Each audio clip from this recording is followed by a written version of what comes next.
À environ 600 miles de l'Ukraine se trouve une ville russe discrète nommée Tcheboksary. Cette ville abrite l'usine VANIIR Progress, où les ouvriers travaillent un jour et nuit pour produire quelque chose. Le président Vladimir Poutine a désespérément besoin de composants pour ses drones, missiles et bombes planantes. Aujourd'hui, l'usine est en ruine. Une frappe furtive de drones ukrainiens vient de frapper Tcheboksary et a détruit l'une des usines les plus importantes de la Russie. Poutine est furieux. L'attaque en profondeur de l'Ukraine a détruit le cœur de sa machine de guerre contre ce pays.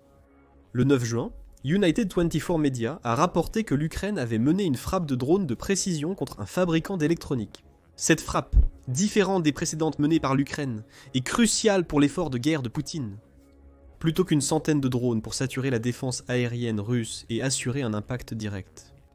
L'Ukraine n'a envoyé que 2 drones à Tcheboksary, suffisant pour atteindre son objectif. Ces drones d'ancien honte ont réussi à passer inaperçus à travers les défenses aériennes russes et à atterrir sur l'usine VNIR Progress dans la République de Tchouvati, en Russie. Après un périple de près de 1000 km, ils ont frappé leur cible, laissant tout dévasté sur leur passage. Une usine appartenant à ABS Electro est responsable de la fabrication de composants. Poutine doit faire décoller plusieurs de ses drones et missiles les plus importants. Pour le dirigeant russe, c'est encore pire. L'usine fabrique aussi les kits UMPK, que la Russie utilise pour transformer ses vieilles bombes soviétiques non guidées en bombes planantes dévastatrices, employées depuis près de 2 ans pour bombarder les villes ukrainiennes. L'usine est en feu. La Russie ne peut pas dissimuler ce qui s'est produit. Elle ne peut pas prétendre que des débris de drones en sont responsables. Comment le savons-nous ? Des images partagées par l'état-major ukrainien sur Telegram prouvent que l'Ukraine a frappé directement lors de l'incident. La photo montre un violent incendie et une épaisse fumée noire s'élevant au-dessus de l'usine russe. Des images partagées par Militani prouvent de manière irréfutable que ce n'étaient pas les débris qui ont provoqué les incendies dans l'usine russe, contrairement aux affirmations fréquentes de la Russie. La vidéo de 12 secondes montre en détail un drone ukrainien fonçant dans le ciel avant d'atterrir sur l'usine déjà en flammes. On entend le drone, on le voit voler depuis le haut de l'écran, et surtout, on voit et on entend l'explosion qu'il provoque lorsqu'il frappe sa cible. Indéniablement, l'Ukraine a neutralisé le cerveau de l'opération aérienne russe. L'état-major général ukrainien a confirmé la frappe en partageant une photo des dégâts, déclarant simplement « L'installation a été touchée par au moins 2 drones, déclenchant un important incendie. » Andriy Kovalenko, directeur du Centre ukrainien de lutte contre la désinformation, a confirmé cette information. Selon Kovalenko sur Telegram, l'usine progresse à Tcheboksary, directement impliquée dans la production de missiles russes dont le système Iskander a été touché par quelque chose. L'usine Progress produit les systèmes de guidage, de stabilisation et de contrôle de vol intégrés aux plateformes de frappe lors de l'assemblage. L'usine produit aussi des modules Cometatrip, des unités russes de navigation par satellite compatibles avec système de positionnement global, GLONASS, et protégés contre le brouillage. Il a ajouté que l'Ukraine a confirmé l'attaque, mais qu'en est-il de la Russie ? Comme mentionné précédemment, la Russie ne pouvait pas se cacher cette fois-ci. Il y a trop de vidéos, et l'incendie qui brûle à Tcheboksary est trop important pour être maîtrisé immédiatement. Oleg Nikolaev, gouverneur régional de la ville, a dû confirmer sur Telegram ce que l'Ukraine avait déjà démontré.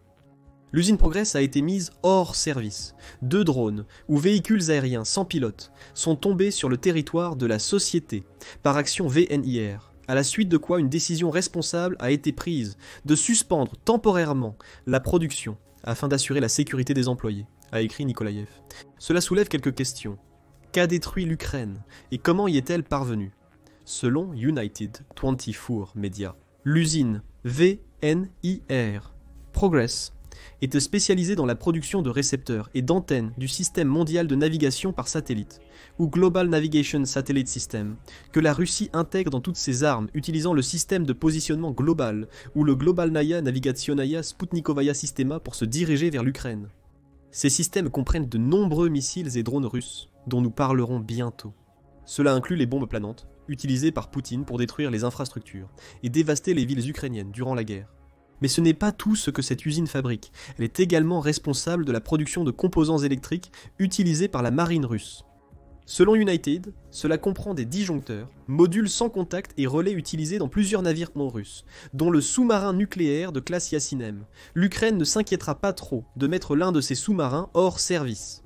Depuis plus d'1 an, la Russie ne peut pas utiliser pleinement sa flotte de la mer Noire à cause des attaques de missiles et de drones ukrainiens en Crimée et ses environs. Retarder les plans de Poutine pour construire et entretenir ses sous-marins est un bonus appréciable pour une frappe visant à éliminer un fabricant de composants clés. De plus, à plus grande échelle, l'usine VNIIR Progress développe les systèmes logiciels et matériels utilisés par la Russie pour sa construction navale, ses industries lourdes et énergétiques. Les systèmes Supervisory Control and Data Acquisition, permettant la surveillance d'équipements industriels de pointe, viennent peut-être de partir en fumée. Selon United 24, il s'agit de modules électroniques et de technologies informatiques utilisées dans la microélectronique intégrée russe. Et ce n'est pas tout ce que l'Ukraine a accompli le 8 juin. La presse Euromaidan rapporte que l'Ukraine a également lancé des frappes de drones contre des installations dans les régions de Voronezh, Nijni Novgorod et Tambov, ce qui a forcé la fermeture des aéroports à Saratov, Kazan et dans plusieurs autres villes russes. Les fermetures d'aéroports sont devenues un élément clé de la stratégie de l'Ukraine contre la Russie en 2025. Chaque fermeture ramène la guerre d'Ukraine chez les Russes, rappelant que l'invasion de Poutine est toujours en cours et peut affecter leur vie quotidienne.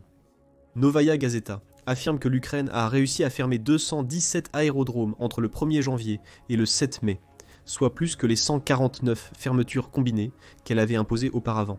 En 2023 et 2024, au moins deux autres fermetures d'aérodromes s'ajoutent à la liste suite aux attaques ukrainiennes du 8 juin. Globalement, la frappe de l'Ukraine a été très efficace. Une usine clé de composants électroniques est en feu. Plus d'aéroports russes ont dû fermer, et l'Ukraine a obligé la Russie à utiliser plus de munitions de défense aérienne pour repousser les attaques de drones dans d'autres régions. Voici leur procédure. Lors des frappes de drones ukrainiennes, nous vous informons généralement que l'Ukraine envoie des dizaines, voire des centaines de drones en Russie.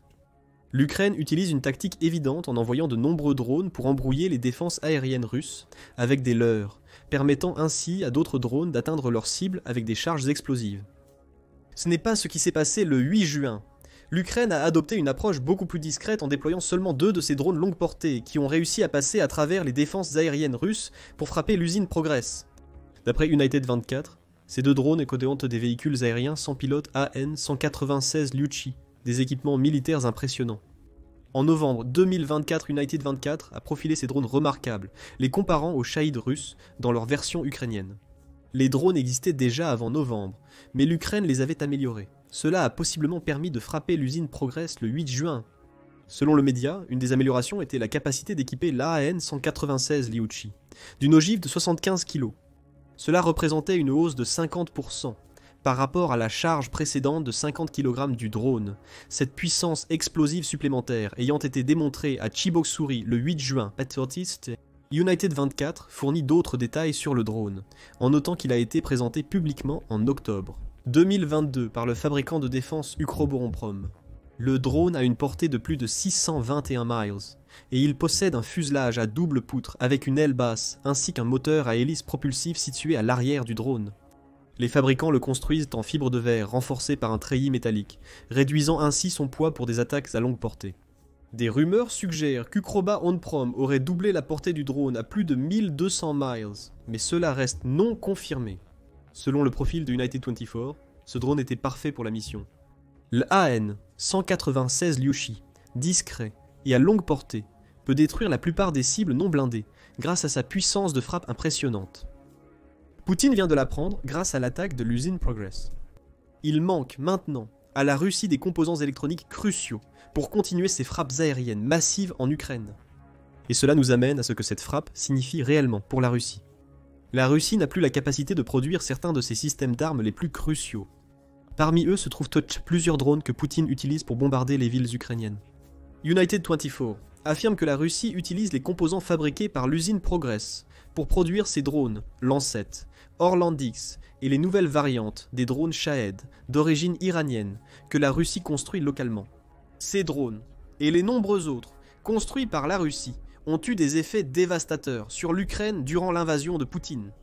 Si vous avez besoin d'un exemple, il suffit de remonter au 6 juin à cette date. La Russie a lancé une attaque aérienne massive, peu après que l'Ukraine ait détruit une quarantaine de précieux bombardiers russes lors de l'opération Toile d'araignée. Découvrez comment l'Ukraine a réussi ce coup brillant, impliquant l'envoi furtif de plus de 100 drones quadricoptères à travers la frontière russe dans notre vidéo d'analyse approfondie de l'attaque. Selon Cable News Network, la Russie a répondu en lançant un barrage de drones et de missiles sur de grandes zones de l'Ukraine. Le raid a fait au moins 6 morts et des dizaines de blessés. Selon le président ukrainien Volodymyr Zelensky, La Russie a utilisé environ 400 drones et 40 missiles lors de l'attaque, ce qui en fait l'une des plus grandes frappes en une seule journée depuis que Vladimir Poutine a lancé sa soi-disant opération militaire spéciale. Le message est clair. Poutine utilise ses drones pour attaquer l'Ukraine, et ses assauts se sont intensifiés. Selon un rapport de Cable News Network du 9 juin, la Russie emploie des drones de manière intensive dans son offensive contre l'Ukraine. Il indique que les frappes de drones quasi quotidiennes de la Russie contre l'Ukraine sont de plus en plus intenses. En 2025, Poutine lance maintenant des centaines de drones en une seule frappe, contre des dizaines auparavant. On peut le constater avant et après l'opération Toile d'araignée. En réponse à cette attaque, Poutine a envoyé environ 480 drones en Ukraine. La veille de l'offensive ukrainienne, la Russie avait attaqué l'Ukraine avec environ 470 drones.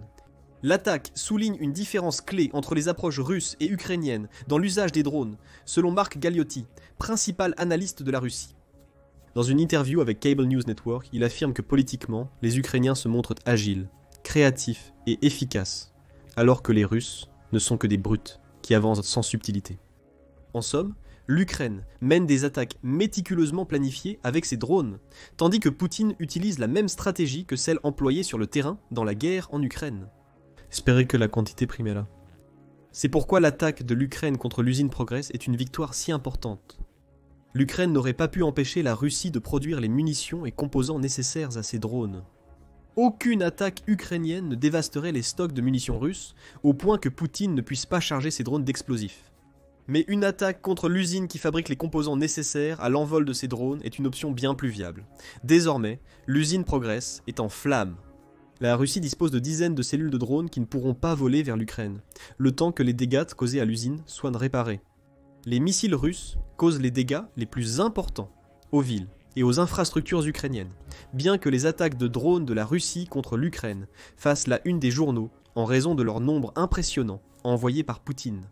La frappe contre l'usine Progress a détruit une installation fabriquant des composants pour les systèmes de guidage. Pour 3 des missiles les plus importants de la Russie, l'Iskander, le Kh-101 et le Kh-69, les 3 sont dévastateurs à leur manière.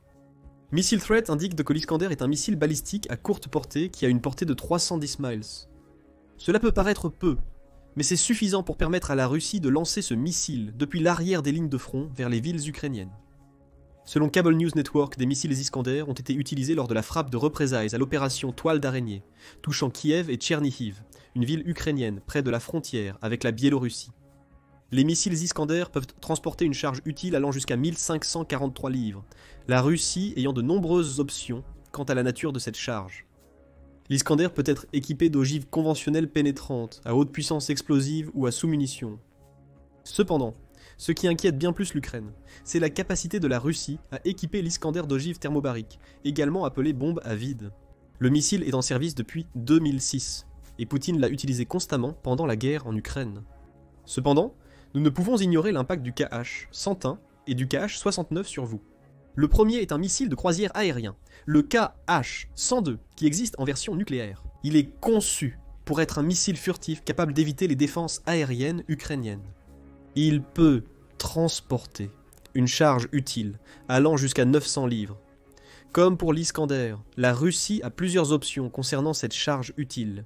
Des ogives à sous-munitions explosives et à fragmentation sont toutes disponibles pour le Kh-101. Si Poutine choisit la voie nucléaire, il peut équiper le Kh-102. Avec une ogive de 250 kilotonnes, cela dévasterait l'Ukraine. Ajoutez tout cela à la portée du missile, qui est estimé à atteindre jusqu'à 1739 miles, selon Missile Threat, et vous obtenez un missile de croisière lancé loin derrière les lignes de front, hors de portée de l'Ukraine. Au lieu de détruire directement le Kh-101, ils ont simplement détruit une usine, fabriquant les composants de ce redoutable missile de croisière. Il en va de même pour le Kh-69. Army Recognition appelle cela un missile de croisière subsonique, qui peut atteindre des vitesses approchant les 1000 km/h. Vous ne pouvez pas parcourir une aussi grande distance ni avoir autant de puissance de frappe que le Kh-101. Le Kh-69 est équipé d'une ogive de 310 kg, disponible en version pénétrante ou à haut pouvoir explosif. Sa portée de 400 km est similaire à celle des Iskander. C'est une autre arme puissante dans l'arsenal de Poutine, qu'il utilise régulièrement depuis les avions stationnés derrière les lignes de front de la guerre. Les missiles de Poutine se sont abattus sans relâche sur l'Ukraine depuis l'invasion du dirigeant russe en février. Et quand nous disons régulièrement, nous le pensons vraiment. Le Centre d'études stratégiques et internationales, ou Centre d'études stratégiques et internationales, a révélé à quel point les missiles et les drones ont été importants dans la stratégie de Poutine depuis sa première attaque contre l'Ukraine. Il souligne que la Russie a atteint un taux moyen de 24. 3 missiles et drones lancés contre l'Ukraine par jour entre le 28 septembre 2022 et le 6 octobre 2024. La Russie a utilisé plus de 25 modèles uniques de missiles variés. L'Ukraine a neutralisé 3 missiles les plus couramment utilisés lors d'une attaque contre l'usine Progress. Le Kh-101, ainsi que les drones russes, et le missile de croisière aéroporté X-555 représentent 75% de tous les missiles lancés par la Russie. Selon le Centre d'études stratégiques et internationales, l'Ukraine réussit bien à intercepter les missiles et drones, avec un taux global de 84,1%. Cela signifie que la plupart de ce que Poutine envoie en Ukraine est abattu dans le ciel. Cependant, la plupart ne veut pas dire tout. Avec une moyenne de 24,3, cela signifie quand même qu'en moyenne, 3,8 des missiles et drones russes perçant les défenses aériennes de l'Ukraine chaque jour pour frapper les villes, l'énergie, les infrastructures et d'autres cibles militaires clés. Poutine n'a réussi que grâce à la force du nombre. Les tactiques brutales dont Mark Galeotti a parlé avec Cable News Network ont fonctionné pour la Russie jusqu'à présent, comme on peut le voir au nombre impressionnant d'attaques quotidiennes de missiles et de drones contre l'Ukraine. L'attaque ukrainienne sur l'usine Progress pourrait contraindre Poutine à réduire l'intensité de ses frappes de missiles. En fin de compte, même le missile le plus puissant ne sera pas très utile à Poutine. S'il lui manque les composants essentiels du système de guidage du missile pour garantir qu'il atteigne sa cible, il reste également les bombes planantes. Les bombes planantes, fabriquées à partir de bombes non guidées de l'époque soviétique, sont un exemple parfait de l'approche brutale de la Russie dans la guerre en Ukraine. Ces bombes planantes peuvent peser entre 1100 et 6600 livres, et elles sont lancées sur l'Ukraine depuis l'arrière des lignes de front.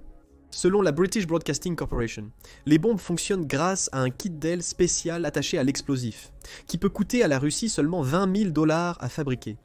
Ce kit est doté d'ailes escamotables permettant à une bombe non guidée de planer vers sa cible. Les bombes planantes russes, lancées en grand nombre sur les villes ukrainiennes, n'ont pas besoin de toucher directement leur cible pour causer d'importants dégâts, grâce à leur taille et leur puissance. Selon un rapport de la British Broadcasting Corporation de mai 2024, Zelensky a déclaré que la Russie avait lancé 3000 bombes planantes sur l'Ukraine seulement en mars 2024. Selon Reuters, les bombes planantes ont continué d'être utilisées avec la même intensité tout au long de l'année. Au cours d'une semaine à la mi-septembre 2024, les forces de Poutine ont largué 900 bombes planantes sur l'Ukraine. Ce sont des armes dévastatrices, et la Russie peut continuer à les lancer tant qu'elle est capable de fabriquer les bombes classiques nécessaires pour les transformer en bombes planantes. C'est pourquoi la frappe contre l'usine Progress était si cruciale. Plus tôt, nous vous avons dit que l'usine fabrique également les kits UPMK que la Russie utilise pour transformer ses bombes classiques en bombes planantes. Les kits permettant à la Russie de lancer des bombes planantes, depuis l'arrière du front, ne sont plus produits, l'empêchant ainsi de mener ce type d'attaque. La frappe sur l'usine Progress montre ce que Mark Galeotti a souligné lors de son intervention sur Cable News Network. L'Ukraine utilise intelligemment ses drones pour causer un maximum de dégâts à l'armée russe. C'est précisément ce qu'elle a fait le 8 juin. Le stratège principal de l'offensive aérienne de Poutine a été neutralisé, immobilisant de nombreux missiles, drones et bombes planantes russes. Le répit face aux pressions de Poutine pourrait n'être que temporaire. La Russie s'efforce déjà de remettre en service l'usine Progress. Mais cela pourrait suffire à l'Ukraine dans sa lutte pour empêcher Poutine de s'emparer de plus de territoires cet été. Ce qui s'est passé à Tcheboksary n'est qu'un des nombreux exemples de l'approche intelligente que l'Ukraine adopte contre la Russie en 2025. Découvrez comment l'Ukraine utilise également des drones maritimes furtifs pour frapper tout, des infrastructures russes vitales aux sous-marins de Poutine, dans notre vidéo. L'Ukraine a réussi à paralyser les bombardiers nucléaires russes et vise désormais leurs sous-marins nucléaires. Et n'oubliez pas de vous abonner à The Military Show si vous voulez plus de vidéos sur les dernières frappes réussies de l'Ukraine contre la machine militaire de Poutine.